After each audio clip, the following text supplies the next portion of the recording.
Actually, the last speaker before the panel discussion is Anders Roy from Volvo Group Technology. Thanks, Anders, for joining us today. Anders is going to be speaking on biofuels for heavy-duty vehicles, bringing some technical and policy considerations. For those who are not familiar with Anders, he joined Volvo in 1989, and after managing the fuels and lubricants group for many years, as well as coordinating fuels activities within the Volvo group, Anders now serves as senior advisor on fuel issues within Volvo. And he's got more than 35 years of experience in the field of refining and fuel quality. Great, so thanks for joining us. Go ahead. Thanks for bringing some insight from the biofuel side. Thank you for inviting me. This topic of fuels is a little bit on the sideline on this conference generally, but nevertheless, it's a very important topic, of course, because the fuels are something that we somehow have to use in all our applications and all sizes of vehicles and so on. So I will talk a bit about, first of all, obviously the importance of fuel quality, which is probably quite well known to many of you, but still need to be emphasized. Then I will devote some time on fuel regulations and standards, because that's really what is directing our fuels life out there. We have directives, we have standards, also something on certification fuels for heavy duty on road. And then we have a new directive, or new, it's a couple of years old, but now the implementation is ongoing, and that's the Alternative Fuels Infrastructure Directive. And there is particularly a labeling part requirement there for fuel stations, for vehicles and so on, that I will touch on, because it could be good to know here, so on. I'll talk a bit about renewable diesel fuels, some quality issues that we still experience even in Europe. And then we have a joint document, the Worldwide Fuel Charter, that practically all the engine or vehicle manufacturers in the world have agreed on, and it's good to touch on that a bit, because that's really our wish list there for the future also. So, well, first of all, fuel is of course an engineering element, like many others. It's not appreciated always to be an engineering element. I mean, to the politicians, to the energy traders, it's a commodity maybe. Politicians, something else, and so on. Agricultural lobbies, it's a really agricultural product, the bio part, and so on. But to us, obviously, it's an engineering element, and we have to treat it like that, and we have to make the demands that we have, requirements around that engineering element also strict, like we do with other engineering elements for our engines. Because it dictates a number of things around materials, around engine calibration, optimization, emissions, power output, drivability, you name it. So somehow we have to integrate this in our quality assurance system, which is not all that easy, because we have not so much control after the first, 30 liters, 40 liters, or how many we fill in the truck or so, or even 15 liters in a car. We have very little control, actually. So we have to have systems there that ensure us that these vehicles that we put out still will get adequate fuel over the full lifetime. And this, of course, very important, because we have promised things about the functionality and the performance of these products. We have promised things about emissions. We heard a number of those things mentioned here. And we don't want the fuel to interfere with our promises. And we have obviously also sometimes warranty issues that we have to take care of. So what we do here, of course, from our side is to try to give as clear instructions always for any type of vehicle that we sell and so on to the customer. We hope that the customers use the specified fuel and have access to the specified type of fuel. And we hope, we trust in most cases that the fuel marketers are responsible and sell good quality fuels. Really the key here for us over the years have been really the standardization process and the international harmonization aspect as well, now also coming more and more into the play. Because that's where we really meet the fuel providers, we meet the environmental agency people, and so on, and that's where we discuss really where we need to be as minimal requirements. In Europe, we have really, you could say, a two-leg system here. We have a fuel quality directive, a legal part, which specifies the environmental parameters. That directive came in '98, before the Euro 3, and it's called the Directive 98/70. It's been amended a couple of times, and the last amendment is 2009/30. We have also, which was, I think, have been mentioned a little bit already, Renewable Energy Directive that is indirectly affecting our world a bit, also on the quality side and the type of fuel side, because there are the minimum, for instance, the minimum 10% biofuels target for 2020, which is still in place, which pushes certain things into our fuels. We have now a proposal on the table to a revised Renewable Energy Directive proposed by the Commission before Christmas, and now going through the parliamentary process and so on. And there are a couple of things that are a little bit, well, touchy for the moment, I guess, particularly for the biofuels world, because the proposal there is, for instance, that the agricultural-based biofuels should be, the limit is really 7%. It should be going down to 3.8. And this, of course, have created a lot of discussions, particularly with the ethanol people and the traditional biodiesel people, of how to deal with that and so on. Well, the jury is out on this, of course, because the political process is ongoing. The advanced biofuels, there is a quota also there, starting in 2021 with at 1.5%, which is basically what you are. Well, we are not there yet, but maybe by 2021, going up to 6.8%. In 2030.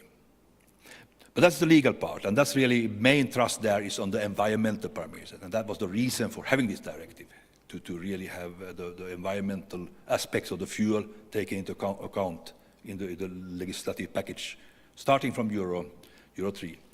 Then we have the rest of the specification, the sense standard for the diesel, it's EN 590. And there you have the technically oriented parameters, the cleanliness parameters and things like that. That came in 1993. Before that, we had only national standards around Europe. In some countries, not even that. We had agreements between oil companies for exchange of product and so on, but not really any. So before 1993, some countries they were really poorly controlled. But now we have, and it's a good standard. We have also additional standards. I come a little bit to that. We have the biodiesel standard. We have paraffinic diesel, HVO, a B10 standard actually, and a B30 or B20 and B30. But of course, there are two columns. I come to that also. Well, this is just to show which are the legal parameters. We had, until the last revision, we had 5 of them. In the last revision in 2009, the FAME content, the biodiesel content, was added as a legal parameter. So maximum 7% is actually a legal requirement. But then on the technical complementary thing, we need with the lubricity, of course, that's a very important parameter. We need also stability criteria with the biodiesel, because that is deteriorating the stability. And cold flow, of course, cloud point, CFPP, classes, according to your climatic conditions and season of the year. So nationally, that's chosen from a certain set of classes, what you actually need in your country, in your region, and so on, and when you need to change over between. So this is not a full list. The EN 590 contains even a few more parameters, but those are maybe the most essential complementary. So this is kind of a package where you have one legal part with the 6 parameters. Well, this is just to show that we have been quite successful actually in Europe in matching fuel quality with emissions legislation. And particularly sulfur, of course, both on gasoline and diesel side. The legal part was early on until actually year 2000 or 1999. For diesel fuel, it was only sulfur that was legally regulated. And you had on gasoline side, we had also benzene and lead, because those have been always substances that you have had to be careful about. But since 2009, we have now sulfur-free fuels in both gasoline and diesel in all Europe. We had no FAME to start with, as you can see. We had B5 coming along, about Euro 3 times. We are now at B7, and I will come a bit to that. We are pushed here and there for higher biodiesel blending levels, which is creating a few concerns for us. Well, this is just summarizing all the other standards that are relevant. We have a B10 standard, FAME biodiesel blending up to 10%. But in the scope, it says you have to have an active, let's say, acceptance from the vehicle manufacturer before you can use it. Same with the B20, B30. That is even said to be only for dedicated fleets, whatever that means.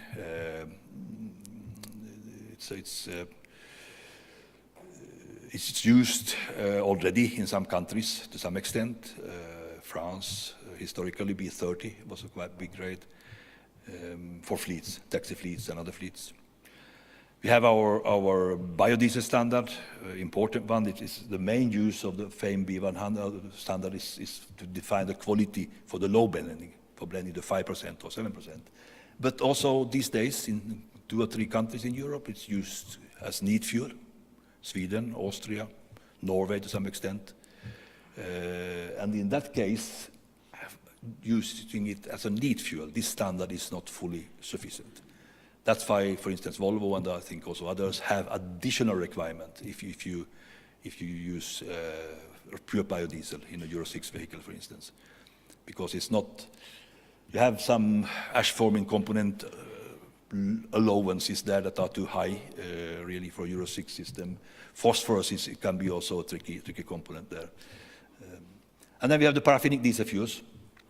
Those are also for vehicles that allow those.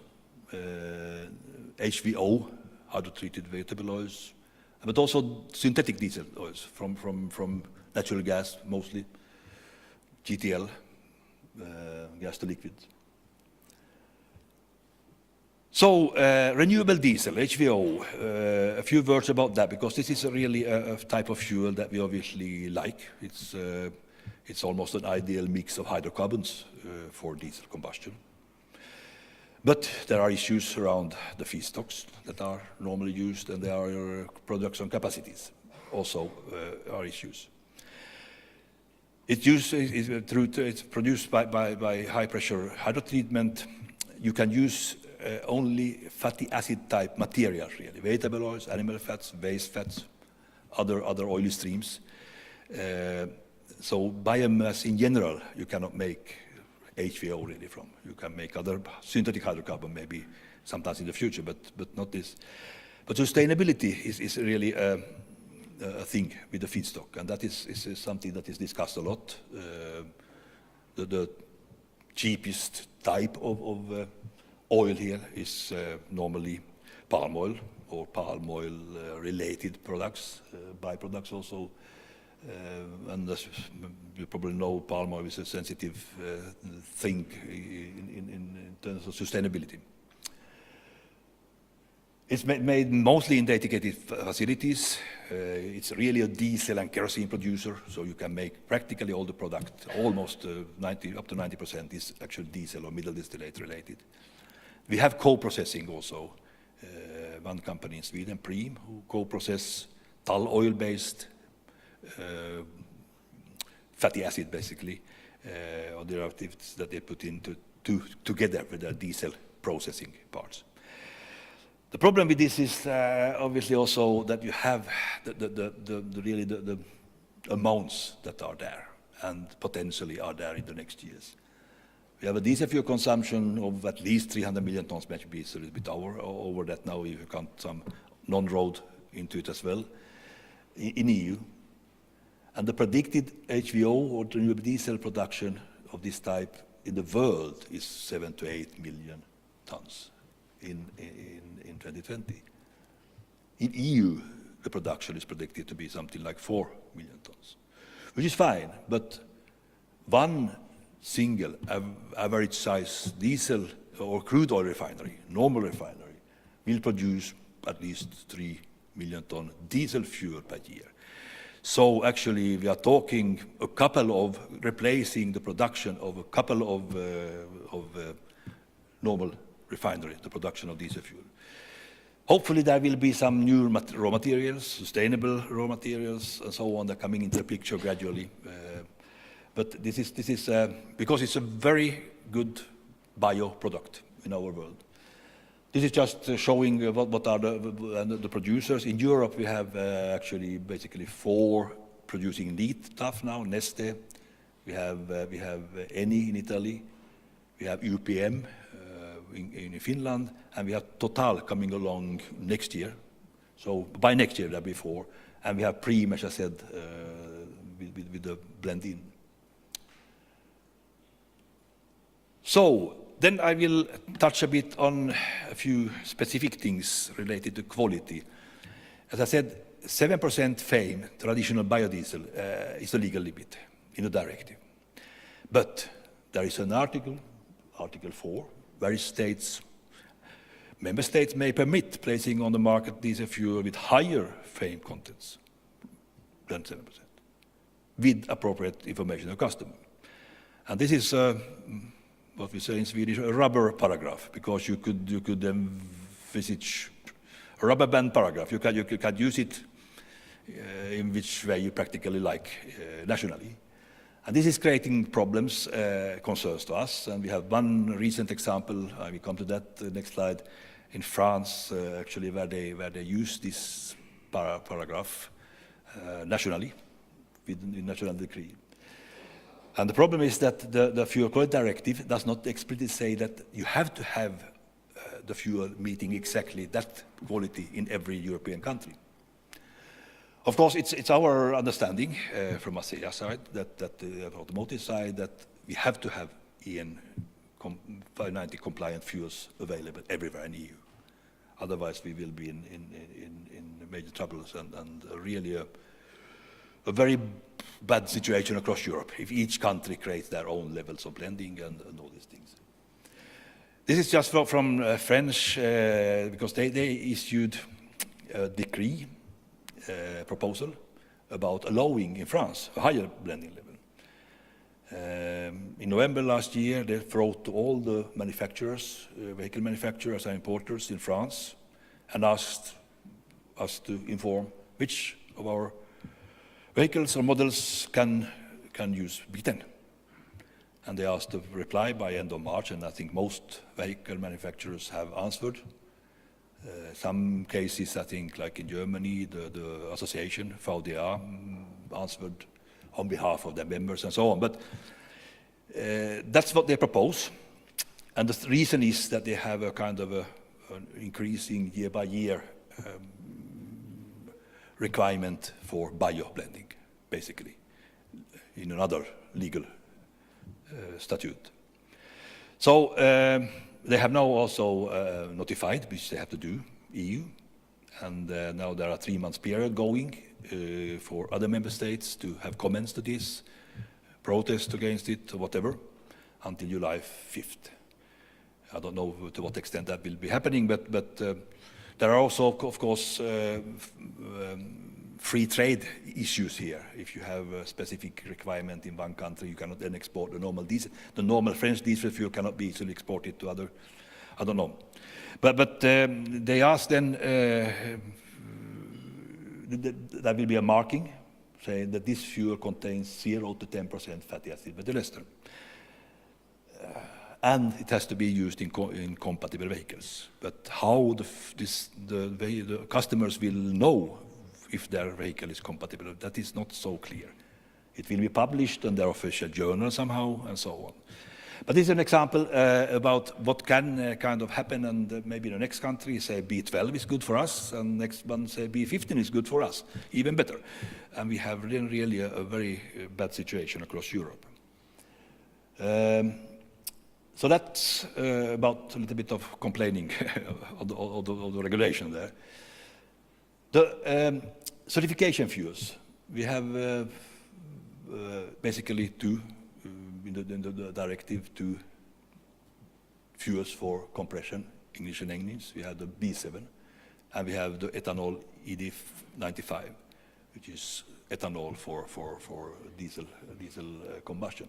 We also have a number of positive ignition engine fuels, gasoline engine fuels there, because in the lightest end of the heavy-duty directive, you have some of these, not many.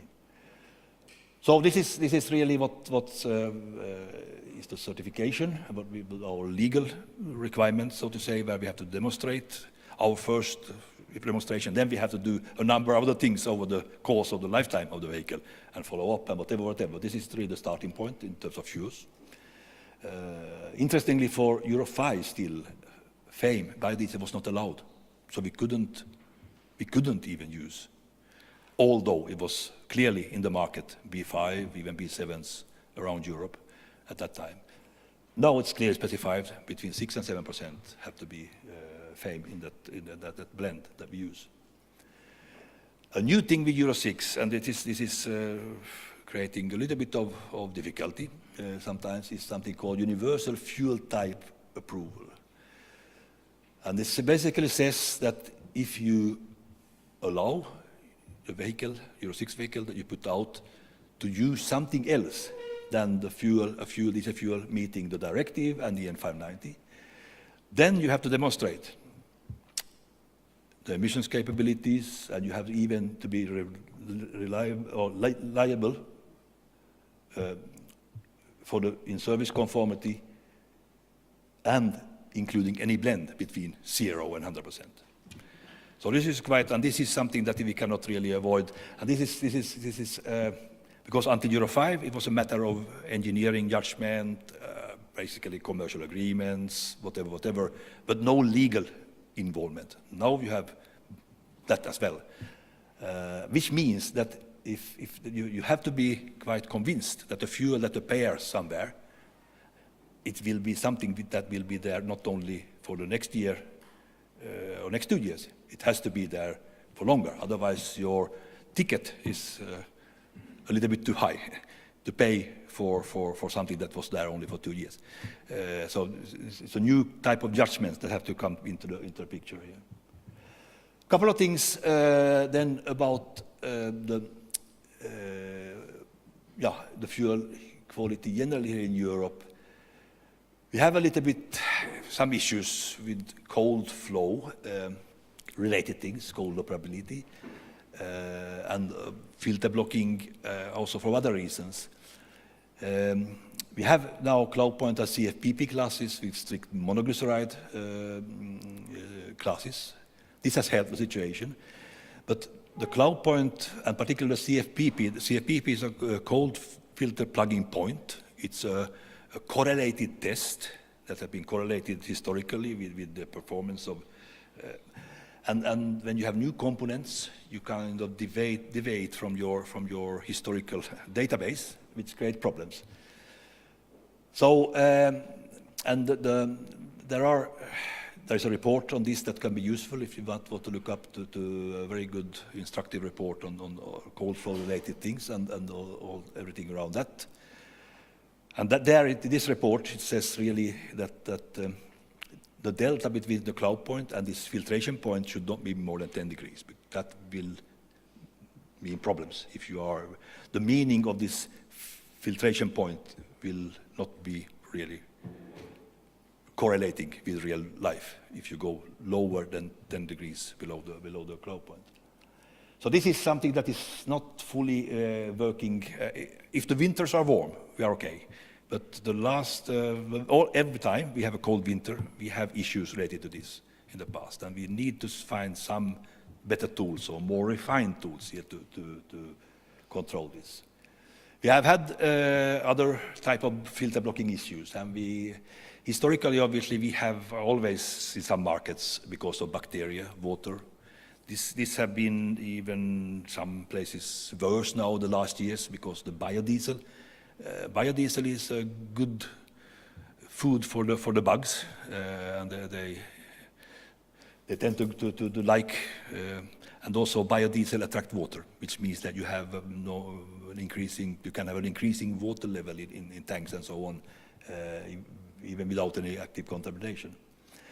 But also, there have been other types of fuel filter blocking things that have not been related to the traditional waxing, really around zero already. In UK, there have been a couple of intervax back were pretty bad, improved and so on now, but still there are worries around this. So our present conclusion is that it's not really robust enough for all situations, the standard EN 590. Particularly when it comes to filterability and to cold flow performance. And we should preferably have now, with the biodiesel blending, have some filter blocking tendency test. There is one available. It's used in UK already in a national index, but it's not in the European standard. So a couple of words, I think I have only 4 or 5 minutes time, on this new directive on alternative fuels infrastructure. The main purpose on this is to promote the introduction of alternative fuels. And they do it by requesting extension of the infrastructure network for alternative fuels generally. But there is also a part that is affecting us, particularly on the fuel providers, and that's standardized labeling of the fuel pumps and vehicles. And that has to be then labeled according to the compatibility with alternative fuels and fuel blends. Methane fuels and electricity are particularly promoted through this directive, but also other biofuels generally, synthetic fuels and hydrogen. SEN was asked to make a labeling standard.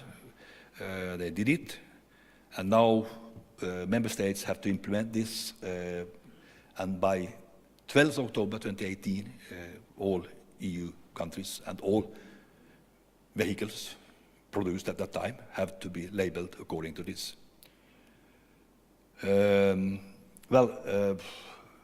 Our problem here is now also that if you have a 2-year period, basically, or 1.5 years.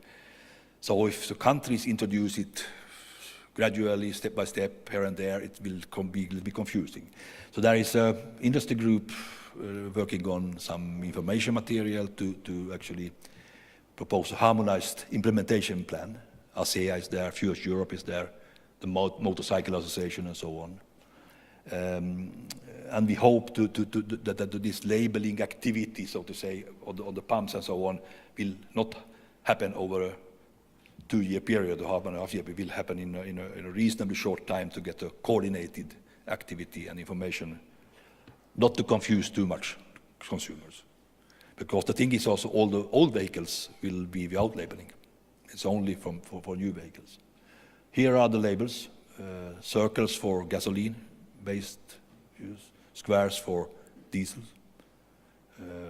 and then we have these diamonds for gases that has to be used. Then there is also possibility to put additional information around it, but this is the required signature that has to be there. Well, a little bit more about this, but I will not devote more time to that. It's really, you can have a look afterward because my time is running out. Just a couple of words about the Volvo Fuel Charter. This is really the automotive industry, world automotive industry guiding document on fuels. We have a main charter, we have also some biodiesel guidelines and some ethanol guidelines specifically. Our latest version is from 2013. We are now in the process of revising it. It's available on the ASEA website, so if you want to go look and pick it up, it's a quite comprehensive document with a big explanatory part as well for each parameter. We have 5 quality levels defined now, matching emissions requirements basically, and also other performance requirements. Oh, sorry. So starting from category 1, which is really for markets without any requirements on the emission side until now. This may be dropped now for the next revision because it's not so. And then the highest category, which is with the most emissions controls and so on. For the diesel side, for this category 5, actually biodiesel is not allowed because after long discussion we concluded that unfortunately the FAME traditional biodiesel is not in our best definition of a diesel fuel.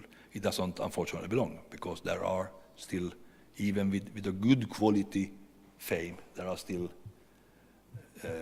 risks. Actually, so instead we promote HVO, BTL, biomass to liquid. That's not available practically anywhere in the world. Unfortunately, we had quite big plans here in Germany. A company called Koren that were on the path but had to went bankruptcy and stop. We have some category 5 diesel fuel available in Europe, Finland, a couple of other places. So, just to sum up, market fuel standards are absolutely necessary. This is really clear, and I hope you tell anybody that asks that this is a real request. Because we have to support the emission requirements, we have to ensure legal compliance.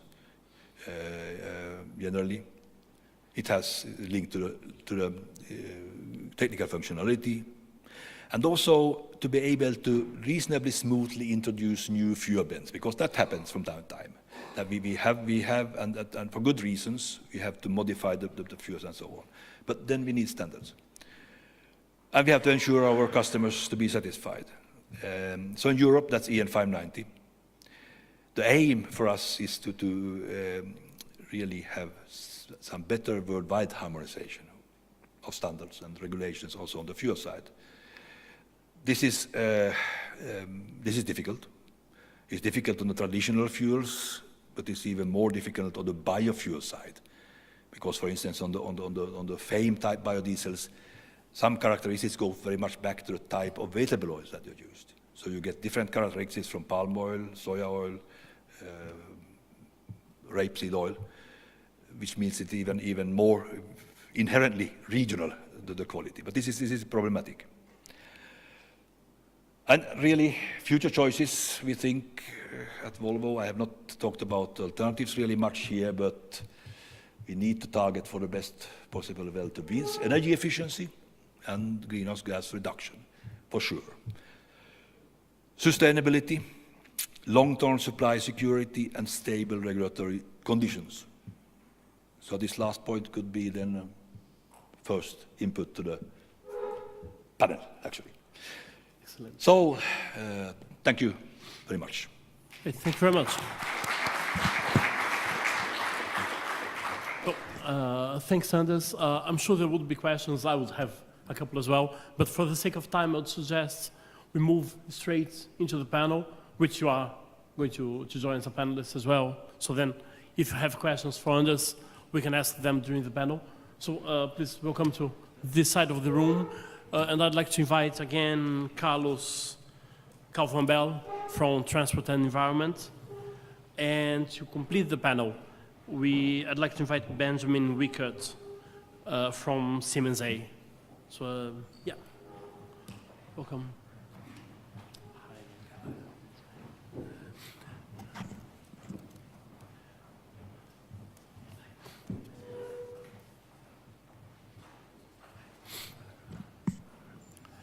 Excellent. So I'd suggest to start the discussions now. That well, because Carlos and Anders have already introduced themselves and brought their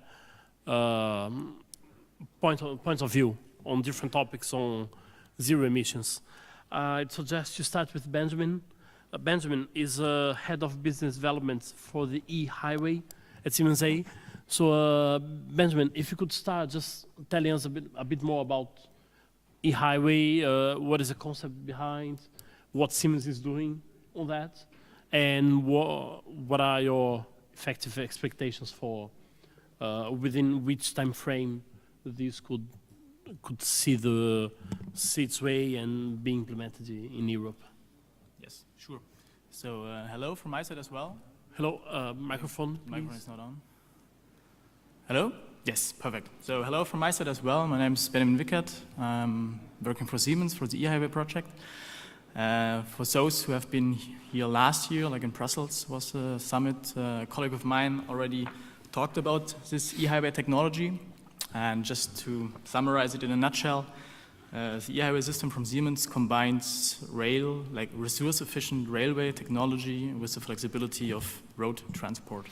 And we use hybrid trucks, which are supplied with electricity from overhead catenary lines via an active pantograph, like a current collector, which can connect and disconnect at all speeds. So and it's a hybrid truck, as I said, so like for the driver itself, there's no change of driving, like he can overtake, and then the truck's switching to a diesel or battery or fuel cell or whatever. And even he can drive in the cities because the system is like for the long haul, like for highways and not for like urban areas. And so far we have 2 projects on public roads, one in Sweden together with Scania, and another one in the States in the port of Long Beach together with Volvo or with Mack, the US daughter of Volvo.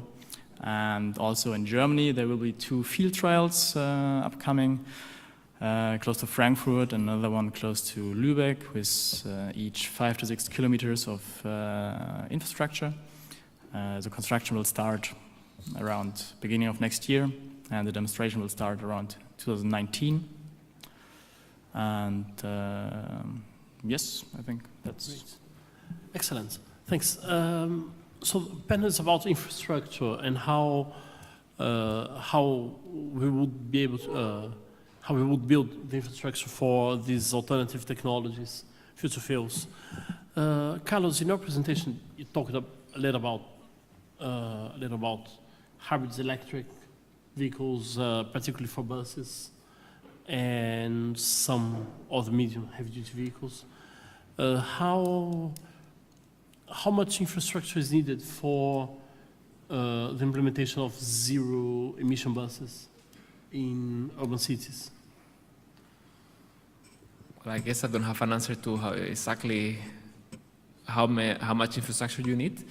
It will depend a lot on the type of route that the specific bus has.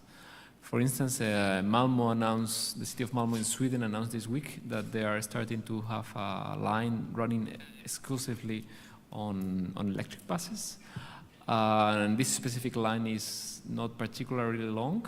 I think it was something like 7 kilometers long. So in this case, these buses could just be recharged at the end of the line. And within 6 minutes, they will be ready to go again. For longer lines, you might need recharging points in between, but it also will depend on how the technology evolves over time and what the capacity of these buses are and the range of these buses are. Great. Anders, a question on biofuels. My understanding is that for the current biofuel limits, you don't really need extra infrastructure. Higher biodiesel blends can use the existing infrastructure for conventional diesel. But from the moment we move higher, and particularly matching what you mentioned about labeling requirements for the higher biodiesel blends, do you think infrastructure is going to be one of the main barriers towards, in order to see higher biodiesel blends on the road? Well, not, I mean, as long as you talk about hydrocarbon components like HVO and so, then you can blend up to 100, or use up to 100%, I guess, in the present system. I suppose going a bit higher on the traditional biodiesel blending is not a problem, but I think oil companies would not in general agree that this is a completely problem-free thing in the end, because, and particularly on the gasoline side, which we are not concerned about here, going to E10 already in some countries is a little bit tricky because of tanks, linings in the tanks and so on that seem to be difficult. So going B10, going even higher on the FAME side is probably in most cases not an issue. You have a cleaning effect of the biodiesel, so you can have some period of a little bit of problem because of you have a detergency, increased detergency of your fuel and things like that. But those are minor things. I think it's of course you can basically use the present system. Okay, great. Okay, just provoking a bit, but we're talking about three different things here. We're talking about e-highways, zero emission buses, high biofuel blends, all ways towards lower emissions in the heavy duty sector.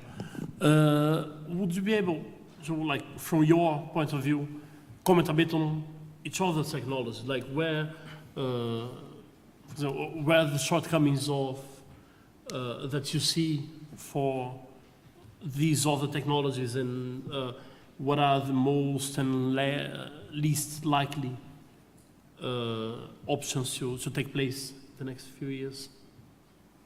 Carlos? Sure. Well, maybe I can talk a bit more about biofuels in general.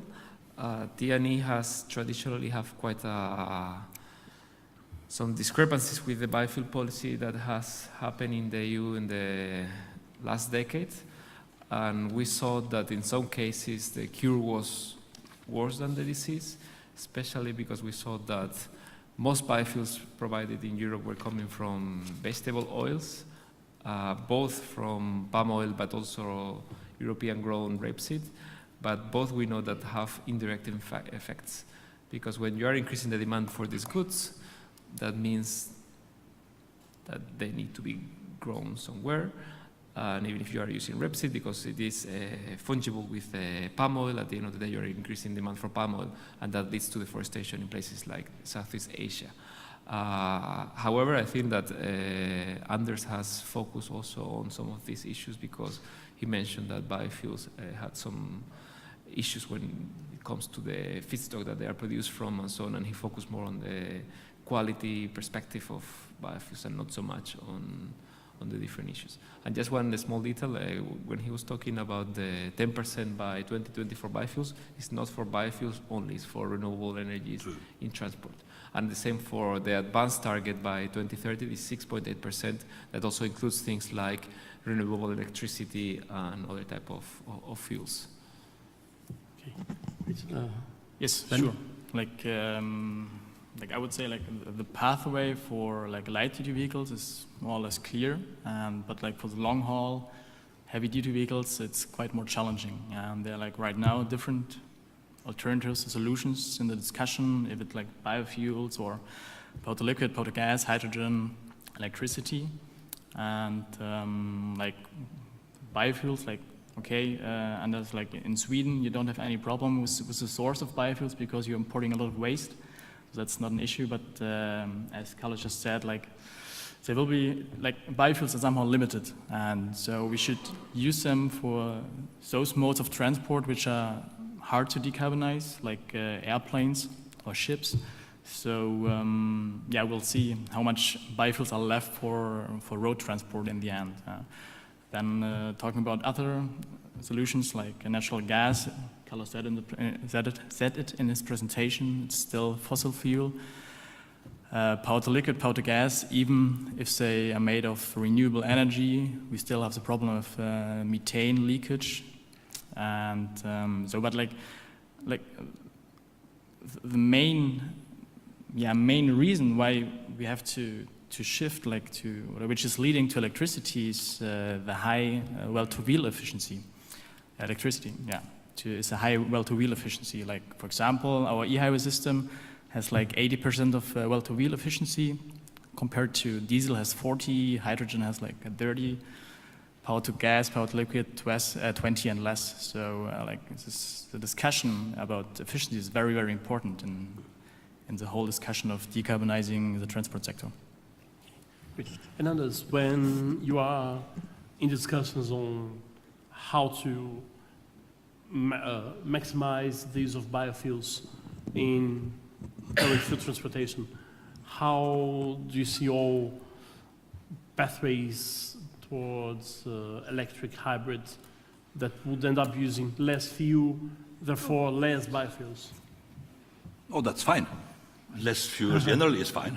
Less energy usage generally is fine, of course, as long as you can do the job that you need to do, for sure. So the key thing, first of all, here is obviously the efficiency, and that you have to take all the aspects around that when you look for your most efficient routes through the system.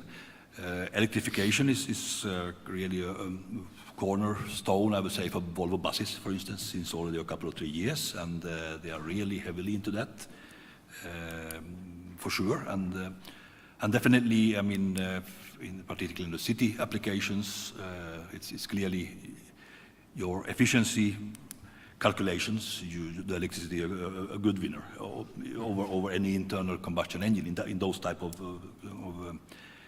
where you can have a reasonably short fixed route. You can charge in the end points. You can keep a very good control on the individual vehicles and so on. So there are some very nice demonstrations on that in Gothenburg. If somebody happens to come there, and it's possible to take a bus line there where you have a number of these buses. So this is clear, but generally, I mean, for us, of course, we like to think that there is a place for good diesel engines still for quite a long future, and really, in some applications, they are quite difficult to replace. I think that has been noted several times already today.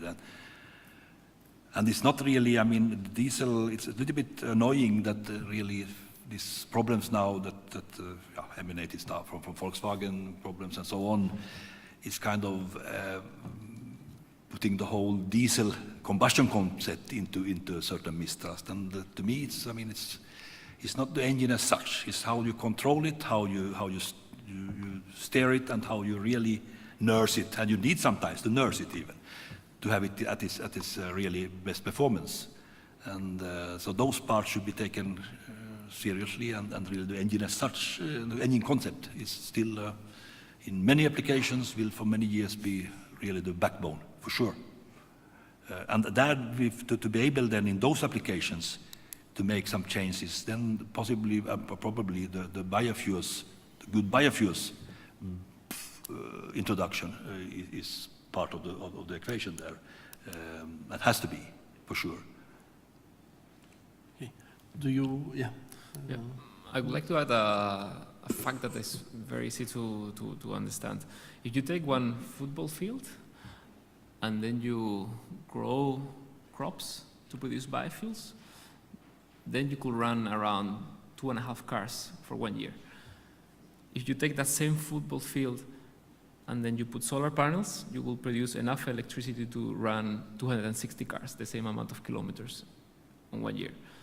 So, of course, there are good biofuels produced from certain types of waste and residues, like from municipal solid waste, that theoretically there is no competition with. But first-generation biofuels, just due to the fact that I just explained, it doesn't make so much sense. It doesn't make so much sense because it's not an efficient use of land. However, I agree that for those biofuels that can be produced sustainably, we should go for them. But as Benjamin was mentioning before, we should consider where we put them and consider the sectors that we actually do have an alternative that can also reduce the climate impact. Any thoughts on that? Yeah, like I mentioned, like for example, for the e-highway solution, we use hybrid trucks, and like for the last mile, of course, it could run on biofuel with a combustion engine. Yeah? So it's not something like, because it's not possible to electrify like all roads. For example, in Germany, where there's like coming back to the infrastructure topic, like there's a study that you have to analyze where the main road transport routes. And for example, in Germany, we have like 600,000 kilometers of road network, and 13,000 of it are like highways. And on these 13,000 kilometers, you have like 60% of all CO2 emissions from heavy-duty vehicles. And if you have a look onto this 13,000, only on 4,000, you have like 60% of all ton kilometers of the highway. So like with just electrifying 4,000 kilometers, which means like less than 1% of the whole road network, you would have like a significant reduction of CO2 emissions. Okay, great. Does anyone have any questions to the panel? To a specific panelist or a general question? There's one in the back. Hi, Chris Thorne, Energy Technologies Institute in the UK. I think, you know, I'm a die-hard IC engine guy at heart. I think if you cut me open, I'd bleed diesel. But through the work with the ETI, as I've kind of come from Perkins Engines and started to look at the energy system as a whole, I guess I can start to see the rationality behind an e-highway type system, and it does make a lot of sense. And I do see a transition from the IC engine to that approach as one of the solutions, and probably from an efficiency point of view, the best. But I think it raises a lot of questions about how do you transfer from a liquid-based infrastructure and system onto a European-wide compatible e-highway system. So, you know, the UK, you know, whether it stays or not in Europe, etc. But you know, in the Outer Hebrides or in Scotland, very sparsely populated. Lots of people live a long way from the motorways, etc. And so, how do you create an e-highway system where the battery size that you're using is harmonised and applicable across the whole of Europe, if that makes sense, so that a truck coming from Europe into the UK can then do what it needs to do in the UK and doesn't deplete that battery too quickly. If you say it's not battery-based and that you have an internal combustion engine, you then have the problem of infrastructure for fuels. Who's paying for that infrastructure? Because the quantity of fuel being consumed is tiny. So people mail ordering fuel around or whatever, you know, how do you sustain the current infrastructure cost when the use of fuel is so low? So I guess it's a question to the panel to say, you know, what's the forum in Europe and what's the mechanism by which we can harmonise across the whole? And how do we transition and pay for kind of any remaining liquid-based infrastructure that we might need to do that? Because I think it's a compelling solution. I see the issue is the transition from where we are to there, and that's probably a multi-decadal transfer of from one system to the other. Yeah, I guess Benjamin, would you like to start commenting on that? Yes, sure. Like from my side, like from the e-highway side, yes, of course. Like we have a little bit the chicken and egg problem for sure.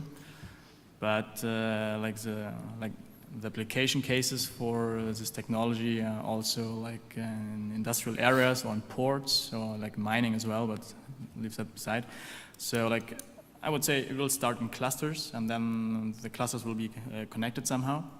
And yeah, of course, as you say, like what about a truck would like to drive in UK but later in Germany? Yeah, the good thing about the system is it's interoperable. Like so, there's no need to change something on the vehicle itself, like compared to a locomotive. So this is one advantage, of course. And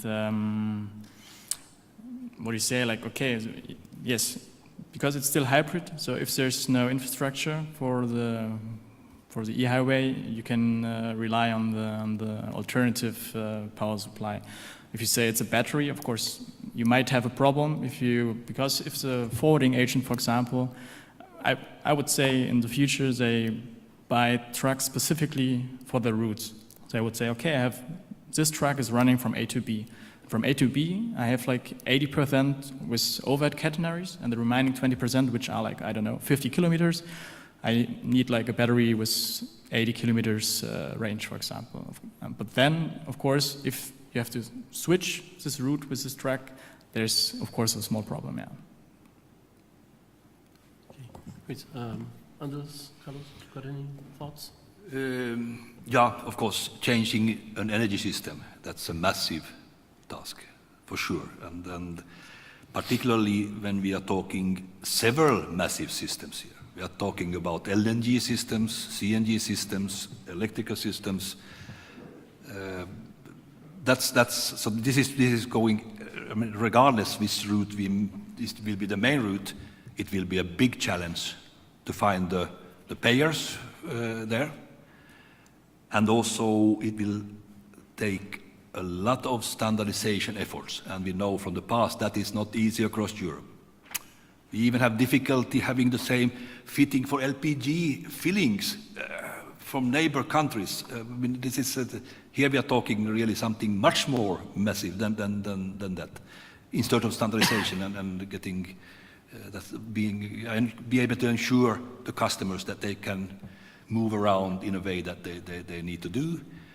Also, in commercial vehicles and trucks and so, the second-hand value of the truck is something that, at least in the first years, I mean, will be a concern, because you need to be, well, you can ensure somehow value after 3 years and so, maybe with some funding from here and there and some support schemes and whatever, but this is also part of the difficult picture, I guess, for when you have new concepts in relatively small numbers of vehicles with relatively weak infrastructure systems in place, so to say. Excellent. And Carlos, any final thoughts? Sure, I agree with Anders that this is a massive undertaking. However, it is one that we need to do it. I mean, there is no alternative to not changing the energy system unless we want to tackle with the worst consequences of climate change, which also include economic consequences. And because it's a massive undertaking, we need to start taking decisions today on how we want the future to look like. We cannot wait until 2040 to start investing in e-highways, for instance, or other solutions that might have the potential to fully decarbonize the transport system. We need to start today, and we need to start stopping making investments, for instance, in the EU budget.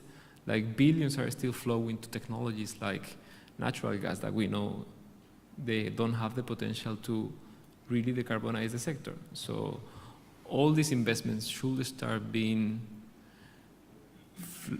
channeled towards solutions that can truly decarbonize the transport sector, and let's stop wasting taxpayers' money on solutions that cannot decarbonize.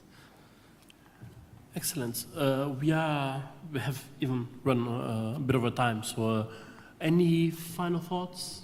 Anything we haven't discussed? Oh, of course, there would be. We would have a lot to discuss still, but great. I think we can wrap up the panel. I think the message is clear that there are ways and there are available paths to reach as zero, at least to decrease emissions from the heavy-duty transport sector, but it all comes from a matter of investment, policy, and costs. So it's going to be, there is a need for a lot of coordination between all sectors in this energy and automotive industry in order to reach some concrete, to coordinate some concrete efforts to reduce emissions. Great. Thank you very much, Ben. We just like it comes with costs, but it also comes with co-benefits. Yeah, of course. Great. Thank you very much. Thank you. And I'll head over to Ben for to conclude the day. Thank you very much.